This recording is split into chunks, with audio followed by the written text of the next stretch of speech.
Assalamualaikum warahmatullahi wabarakatuh. Saya Muhammad Arjadi Badanaga dan saya di sini untuk melaksanakan tugas satu dari kelas teknik negosiasi dan lobby. Di sini saya akan membicarakan tentang lobby atau mendeskripsikan tentang lobby. Apa sih itu lobby?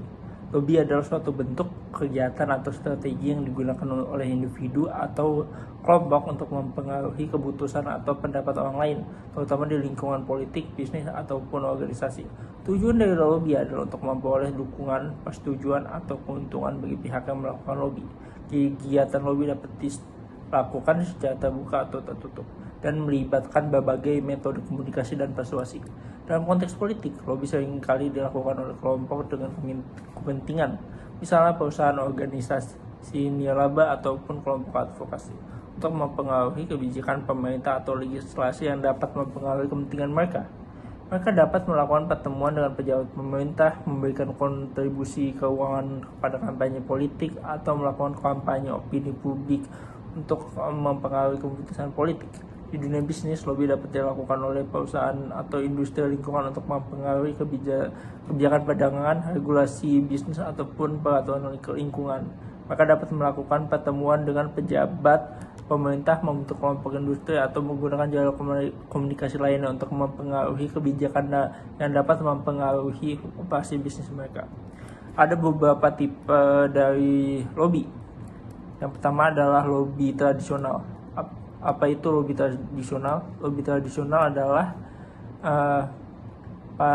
upaya pengaruh politik atau kebijakan yang dilakukan oleh kelompok kepentingan atau individu melalui metode resmi ataupun terstruktur. Berbeda dengan lobby grassroots, lobby tradisional melibatkan penggunaan lobis profesional atau kelompok kepentingan yang memiliki akses ke koridor kekuasaan politik dan berinteraksi langsung dengan pejabat pemerintah atau pembuat kebijakan. Lalu ada lobby secara grassroots. Lobby grassroots adalah suatu upaya mempengaruhi kebijakan atau undang-undang melalui mobilitas masyarakat atau dukungan publik dari orang biasa, bukan dari elit politik atau perusahaan besar. Lobby grassroots melibatkan partisipasi aktif warga biasa yang ingin membawa perubahan dalam kebijakan pemerintah. Berbeda dengan lobby tradisional yang melibatkan lobis profesional atau kelompok kepentingan yang menggunakan pendekatan top-down dari atas ke bawah untuk mempengaruhi pembuat kebijakan. Lobby grassroots melibatkan gerakan dari bawah ke atas. Individu atau kelompok kecil dari masyarakat berkumpul untuk mendukung atau menentang isu tertentu, kemudian mengumpulkan dukungan lebih lanjut dari orang komunitas mereka.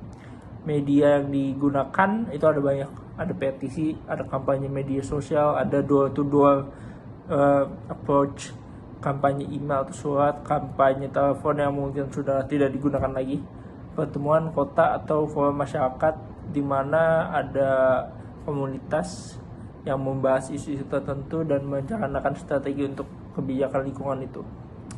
Lalu ada lobby yang dinamakan political action committee. Ada sebuah cara di mana orang-orang atau perusahaan melaksanakan afiliasi dengan elit-elit politik supaya mereka dimudahkan ke depannya. Ini kerap terjadi di banyak negara. Contohnya di Amerika, banyak perusahaan seperti McDonald's atau perusahaan-perusahaan lainnya itu memberikan uang kepada kampanye dari kedua kontestan yang pemilu di Amerika sana. Itu saja yang bisa saya sampaikan pada kesempatan kali ini. Maaf jika ada salah kata. Assalamualaikum warahmatullahi wabarakatuh.